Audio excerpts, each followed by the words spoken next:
En manchette ce soir, nouvelle offre d'hébergement pour les jeunes issus de la DPJ. Québec veut mieux les outiller pour faire face à leur vie d'adulte. Il vous aide vraiment à réaliser ce que vous voulez réaliser et à faire qu'un rêve devienne réel. Winnoway prend en main son développement économique. Et des compressions qui font craindre le pire pour les plans d'eau de la région.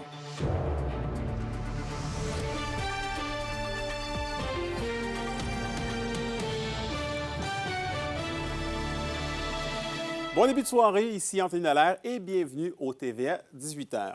Soutenir le passage vers la vie d'adulte des jeunes issus de la DPJ par l'entremise de dizaines de logements adaptés dans la région, c'est ce que vise le projet Le Tremplin, un projet présenté aujourd'hui en compagnie du ministre responsable des Services sociaux, Lionel Carman. Un reportage d'Olivier Morin.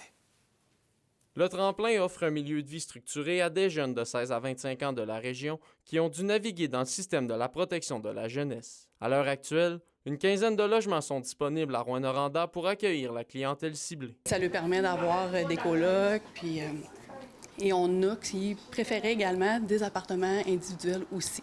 Fait qu'on a pu utiliser ces deux modes d'appartements-là pour nos jeunes en région. En plus de bénéficier de 2 à 3 fois par semaine de l'accompagnement des intervenants dans diverses tâches. De l'accompagnement autant au niveau de faire son budget, de faire son CV, de les réseauter. Ce qui est le plus important, c'est de réseauter nos jeunes auprès des organismes communautaires et auprès de tous les organismes auxquels ils vont faire face dans leur monde adulte. Mathias Bergeron, un jeune homme ayant vécu en famille d'accueil, a pu bénéficier des services similaires au Tremplin et qui ont pu l'aider à s'inscrire dans des études collégiales. Il y avait plein de choses que je ne savais pas comment faire. Je ne savais pas comment faire l'inscription et j'avais aussi besoin de pré-bourse, faire ma demande de pré-bourse, tout ça. Et il vous aide vraiment à réaliser ce que vous voulez réaliser et à faire qu'un rêve devienne réel. Le ministre responsable des Services sociaux, Lionel Carman, croit que l'initiative favorisera le désengorgement des centres jeunesse. C'est vraiment une belle innovation. Nous, on veut travailler sur la sortie des jeunes de la protection de la jeunesse, surtout des centres jeunesse ou des familles d'accueil. Et oui, ça prend des appartements supervisés comme ils ont disponibles ici, mais on vient ajouter cet appartement, le tremplin, qui permet de faire des ateliers, qui permet de travailler sur des choses avec les jeunes et leur permettre d'acquérir une plus grande autonomie plus rapidement. En plus de venir contrer le risque d'itinérance chez les jeunes, comme nous l'explique l'adjointe parlementaire du ministre Shirley Dorismont. Pour moi, l'Abitibi-Témiscamingue priorise les jeunes et fait de la prévention pour l'itinérance. Le CIS de l'Abitibi-Témiscamingue est actuellement en démarche pour étendre son projet à La Sarre, Amos ainsi que Val-d'Or. Olivier Morin, RNC Nouvelles, Rouyn-Noranda. Vos réponses à la question du jour TVA. Une présentation de la Clinique infirmière Nord-Ouest présente partout dans la région. Nous vous offrons des consultations rapides avec des infirmières et infirmières praticiennes spécialisées. En nouveauté, le service de téléconsultation. Et à la question du jour, on demanda est-ce qu'assez d'efforts sont mis dans la région pour soutenir les jeunes en difficulté? Et vous avez répondu non à 61 %. Et on poursuit au Témiscamingue, puisque la Première Nation de Longue Pointe a dorénavant sa propre corporation de développement. La communauté en a fait l'inauguration ce matin et a du même coup officialisé la création d'une entreprise de forage minier. Les informations avec William Magnier. Pour lancer une nouvelle corporation de développement, il était difficile pour la Première Nation de Longue Pointe de s'imaginer un meilleur partenariat que celui officialisé avec l'entreprise RJLL. C'est un grand pas, c'est un nouveau chapitre pour Longue Pointe qui rouvre là, la porte au développement économique. Et on se lance là-dedans avec des partenaires qu'on fait confiance et qui, eux autres, nous font confiance. On n'est pas contre les industries, mais on veut contribuer, on veut prendre part, on veut rentrer en partenariat avec les différentes industries qui exploitent les ressources naturelles. L'entreprise Forage Akakojisi RJLL voit ainsi le jour, dont 51 % appartient à la communauté de Longue Pointe et le reste à RJLL. L'objectif, c'est d'avoir des travaux sur leur territoire, mais aussi avoir de l'impact. On a vraiment une responsabilité sociale où on veut partager notre connaissance aussi. Il y a beaucoup de bons bassins de main-d'œuvre dans chaque communauté qu'on peut aussi développer. Avec sa corporation de développement, Longue Pointe veut être moins dépendant des différentes aides gouvernementales. C'est une question de souveraineté économique. Parce que c'est pas vrai que on peut juste gérer une communauté comme Onoé basée sur des programmes gouvernementaux. Ça va nous avancer. Ça va nous aider à acquérir des revenus pour qu'on puisse remettre ça dans la communauté. Plusieurs membres de Long Point bénéficieront de formations de forage pour créer des emplois et contribuer eux aussi aux travaux se déroulant sur leur territoire. On a déjà 2 aides-foreurs de formés, puis on a une prochaine cohorte qui s'en vient pour en former 6 autres. Puis l'objectif, c'est de développer là, le plus rapidement possible, mais le plus sécuritairement possible aussi. Les formations auprès des membres de la communauté vont se poursuivre au cours des prochains mois. Ils seront appelés à travailler notamment sur le projet O'Brien près de la faille de Cadillac et sur d'autres projets partout en région. William Maillé, RNC Nouvelles, Wenaway. Et parlons environnement maintenant. Québec met la hache dans l'analyse de l'eau des lacs et des rivières en limitant le nombre de places en laboratoire, y compris dans la région par l'entremise du réseau de surveillance volontaire des lacs, une situation qui inquiète l'organisme de bassin versant du Témiscamingue. Un reportage d'Élise Tessier. Avec les compressions du gouvernement du Québec, le suivi environnemental des lacs et rivières de la région se fragilise. 2 lacs ont été exclus de l'analyse de la qualité de l'eau cette année, le lac Vaudrey à Rouyn-Noranda et le lac Macamic en Abitibi-Ouest. En région, l'état de l'eau est très inégal et la tendance peut vite basculer vers le négatif si on relâche la vigilance. Étant donné le nombre important qu'il y en a, ça va toujours être variable. Selon on parle de quel lac, selon on parle de quelle rivière, aucun humain, aucune activité quand même humaine, on va se rapprocher de quelque chose qui va être comme plus naturel. Mais si d'un coup il y a une ville, il y a comme des coupes forestières, il y a de l'agriculture, ben c'est sûr qu'en aval, la qualité va être moindre. Pour surveiller la santé de ces plans d'eau, les autorités s'appuient sur un réseau de riverains bénévoles, mais leur travail est aujourd'hui mis en péril. Donc, le danger avec ça, avec ces coupures, c'est qu'à la fois, on va avoir moins de données, donc on va avoir moins de connaissances sur l'évolution de nos lacs. Et surtout, le plus gros des enjeux, c'est que de base, c'est dur de mobiliser du monde puis de les garder comme investis pour leurs lacs. Si ces personnes-là sont pas là, nous, on pourrait pas faire le suivi de tous les lacs, de toutes les rivières. Donc l'enjeu, c'est que ça aille vers de la démobilisation. Sans données, pas de surveillance. Et sans surveillance, pas de protection possible. Pour l'organisme de bassin versant du Témiscamingue, il est urgent que l'eau devienne une vraie priorité politique. On parle d'une ressource qui est vitale, qui est certes abondante au Québec, mais on a beau avoir de l'abondance en termes de quantité, ça ne veut pas dire qu'on a nécessairement la qualité qui est préservée derrière ça. Sauf qu'avec si les efforts politiques ne vont pas dans ce sens-là, le problème c'est qu'on risque de perdre cet or bleu, puis ça va créer comme des grosses conséquences négatives sur toutes les sphères sociétales. Élise Tessier, RNC Nouvelles, Val-d'Or. À Rouyn-Noranda maintenant, la Ville presse le gouvernement d'agir dans le dossier de la fonderie Horn, notamment en raison du refus de l'entreprise de se plier aux normes provinciales de taux d'arsenic dans l'air.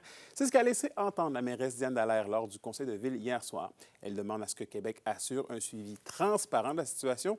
De plus, l'administration municipale souhaite la relance immédiate du comité interministériel ainsi que la participation de la santé publique régionale et nationale. Elle veut également une prise en charge rapide dans le but d'assurer la continuité de la réduction des émissions d'arsenic dans l'air. Tous ces partenaires ont un rôle fondamental à jouer dans l'analyse des demandes formulées par la fonderie Horn. Ils doivent évaluer les conséquences que pourraient entraîner de nouveaux délais sur la santé et la qualité de vie de la population de Rouyn-Noranda. Notre objectif est clair. Nous souhaitons que les efforts de réduction des émissions se poursuivent activement dans un cadre encadré par l'État. L'indice boursier minier au TVA Nouvelles 18h est une présentation de GFM Groupe Financier. Dirigeants d'entreprises et particuliers, fiez-vous aux experts de GFM pour vos placements, assurance de personnes et assurance collective. Car pour vous, ils vont au-delà de la finance. Vous êtes invité ce soir à 19h à la projection des films de Wapikoni à la Maison du Mulon à Rouyn-Noranda. Soyez avec nous au retour. On vous dit tout ce qu'il y a à savoir sur l'événement.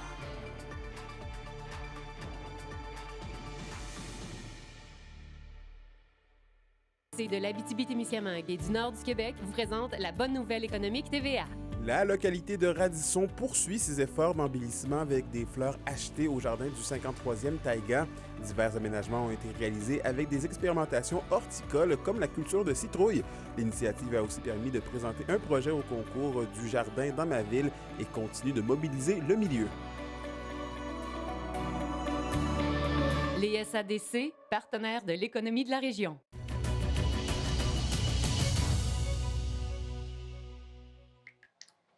Tu veux ramasser ça. Ça. On a ce qu'il faut.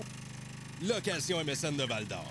Fier de célébrer avec vous notre 20e anniversaire et de présenter la chronique culturelle. Au Culturel Justine, la population de Rouyn-Noranda est invitée à la projection des films du Wapikoni.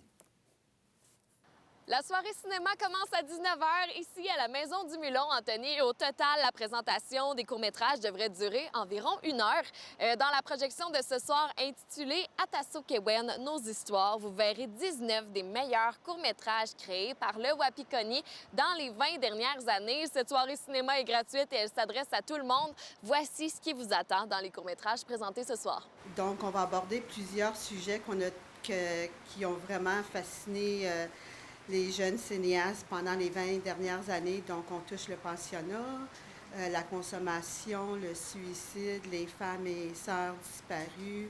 C'est des sujets délicats, mais c'est des sujets qui doivent être discutés. Et puis, ça donne un bon échange avec les communautés et les Allochtones. Ça donne un aperçu de ce que les gens peuvent vivre dans leur quotidien ou dans leur famille ou dans leur histoire. La soirée projection ce soir s'adresse à tout le monde. Par contre, on va le mentionner s'il y a des sujets difficiles, puis si les gens ne veulent pas l'entendre, ils peuvent sortir puis revenir quand on va reprendre le prochain court-métrage. C'est plutôt plus difficile pour les Autochtones à voir les audiovisuels qu'on va proposer ce soir. Grâce à la création audiovisuelle, le Wapikoni contribue au développement personnel, créatif et professionnel des membres des premiers peuples depuis les 20 dernières années. Au total, c'est plus de 1500 courts-métrages que le Wapikoni a créés dans 43 communautés autochtones différentes. Alors, ça apporte vraiment du positif aux 4 coins du Québec. C'est tellement facile de faire partie de Wapikoni. Quand l'unité mobile se présente en communauté, écoute, la porte est ouverte, tout le monde peut venir, tout le monde peut donner un sujet qu'ils veulent travailler dessus, ils vont avoir du mentorat qui va les aider. C'est vraiment impressionnant ce qu'ils peuvent faire. Écoute, c'est intéressant parce que ça leur donne la chance, de connaître l'audiovisuel. Ça leur permet de connaître quelque chose qu'ils n'auraient peut-être jamais eu accès avant. Ça leur donne une possibilité de carrière. Et plus important, ça leur donne accès à rencontrer leur histoire. Des jeunes de la région veulent se dépasser en basketball élite et c'est bien l'intention de l'équipe d'Alex Wamke à Val-d'Or. Au retour, on vous parle de cette équipe qui évolue d'année en année.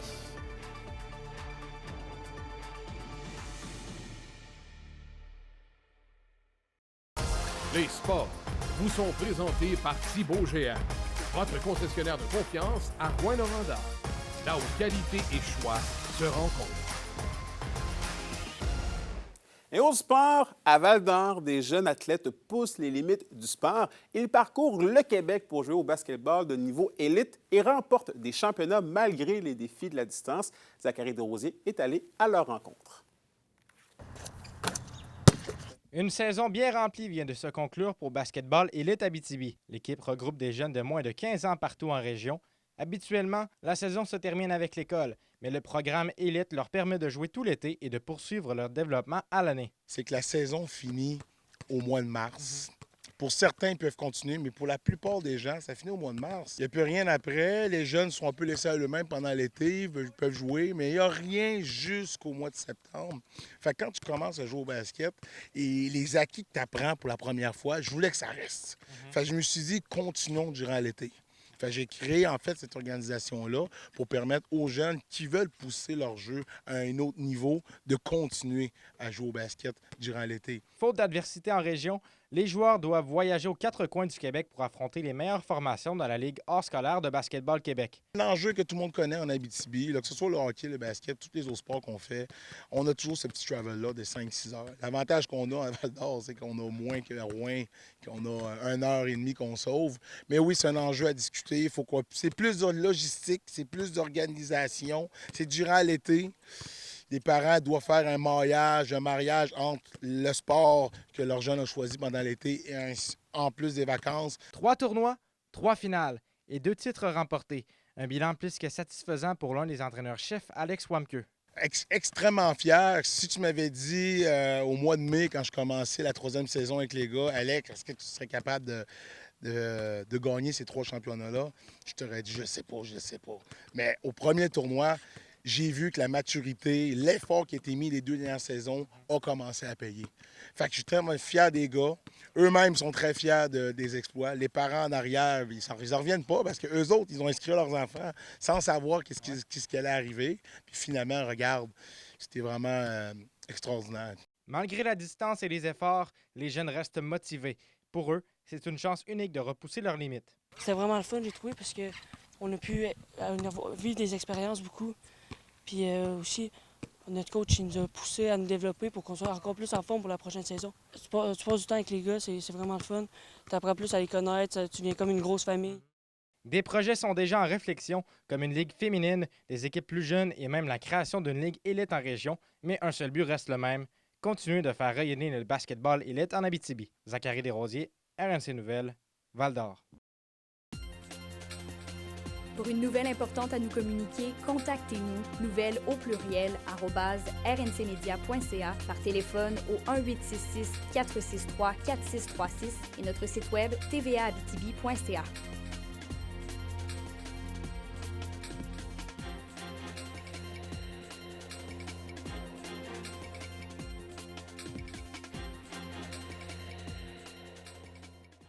La météo, une présentation de Nicole Auto de la Sarre, la capitale du pick-up.